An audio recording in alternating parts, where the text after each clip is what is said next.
3 घंटे 460 ड्रोन और 45 मिसाइलें अपने दुश्मन देश को मात्र 72 घंटों में कर दिया तबाह। नमस्कार, मैं हूं वैभव दीक्षित।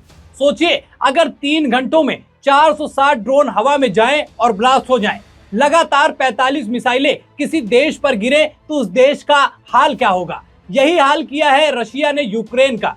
3 घंटों में 460 ड्रोन के विस्फोट हुए, साथ ही साथ 45 मिसाइलों को भी यूक्रेन पर गिराया गया। यूक्रेन की स्थिति ये हो गई है कि जो यूक्रेन लगातार रशिया को जवाब दे रहा है, कई सालों से जो उनका ये युद्ध निरंतर चल रहा है, वो इस स्थिति में आ गया है कि वो अब ये कह रहा है कि रशिया युद्ध रोकना नहीं चाहता। हम चाहते हैं कि युद्ध रुक जाए, क्योंकि ये तबाही जो है वो पूरी तरीके से यूक्रेन को तबाह कर रही है। रशिया और यूक्रेन के युद्ध के बारे में आपको पता ही है कि क्या स्थितियां हो गई हैं, कैसे रशिया और यूक्रेन एक दूसरे पर काफी लंबे समय से हमला करते हुए नजर आ रहे हैं। अब ऐसे में यूक्रेन को कई देशों की मदद मिली। खास तौर पर अंदाजा ये लगाया जा रहा है कि अमेरिका जैसे देशों ने यूक्रेन की मदद की, और यूक्रेन ने जब रशिया पर कुछ ऐसे हमले किए जिससे रशिया का बहुत बड़ा नुकसान हुआ, और रशिया ने इस चीज को बिल्कुल सेल्फ रिस्पेक्ट पे ले लिया, और अब यूक्रेन पर वो ऐसे हमले कर रहा है कि यूक्रेन को जवाब देने तक का समय नहीं मिल रहा है।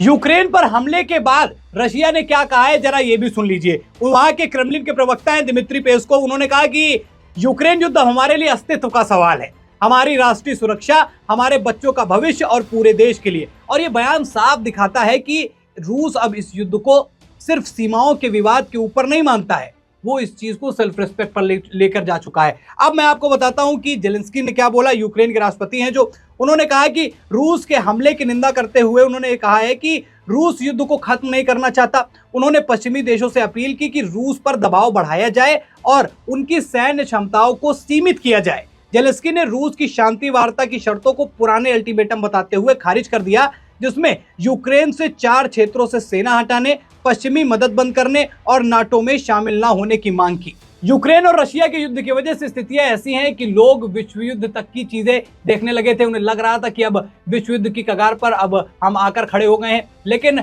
हमले थमना शुरू हो गए थे। लेकिन फिर से जब यूक्रेन ने रशिया पर उसके एयरबेस पर हमले किए, तो रशिया ने जिस तरीके का यूक्रेन को जवाब दिया, उसने हालत खराब कर दी है। अब इसको लेकर यूक्रेन ने चाह रहा है कि शांति वार्ता हो जाए। अब शांति वार्ता में क्या हुआ, जरा वो भी सुन लीजिए। वार्ता की कोशिशें अभी तक नाकाम रही हैं। हाल ही में तुर्की में हुई दूसरी दौर की शांति वार्ता भी बिना किसी ठोस नतीजे के खत्म हुई। रूस की आक्रामक कार्रवाई अब बताती है कि कूटनीतिक रास्ते से शांति की उम्मीद फिलहाल धुंधली दिख रही है, जबकि अमेरिका और तुर्की जैसे देश मध्यस्थता करने की कोशिश कर रहे हैं। रूस के अस्तित्व वाली सोच बातचीत की राह को और कठिन बना रही है।